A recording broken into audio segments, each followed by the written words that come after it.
নমস্কার বন্ধুরা, শুভ দুপুর। আজ রান্না নিয়ে তোমাদের কাছে চলে এলাম। দেখো কি রান্না করছি। এই ডোগা পাতা ডাল ছিটানো তরকারি করব। আর এই যে মুগের ডাল নিয়ে নিয়েছি। এদিকে সম্বারে দিচ্ছি শুকনো লঙ্কা, তেজপাতা, জিরা, মুগের ডাল। এদিকে সবজি নিয়েছি, দেখো ডোগা নিয়েছি, চাল কুমড়ার ডোগা আছে, তারপরে আছে এখানে পটল, তারপরে বেগুন, আলু। তো এই দেখো সম্বারে দিলাম শুকনো লঙ্কা, তেজপাতা, এদিকে একটু জিরা দিয়ে দিলাম। আর এই যে মুগের ডালটা দিয়ে দিচ্ছি।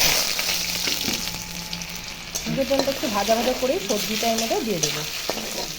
তোমাদের কার কার ভালো লাগে এরকম ডাল ছিটানো তরকারি? আমার খুব ভালো লাগে, তাই আজকে করে নিচ্ছি ডাল ছিটানো তরকারিটা। তো ডালটা দেখো হালকা ভেজে নাড়াচাড়া করে নিলাম, বেশি ভাজবো না। এই যে সবজিটা এখন দিয়ে দিচ্ছি আমাদের।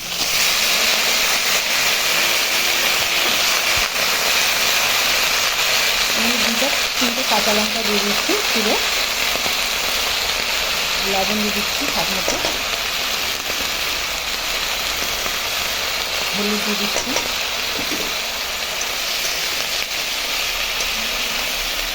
নাড়াচাড়া করে একটু ঢাকা দিয়ে দেবো।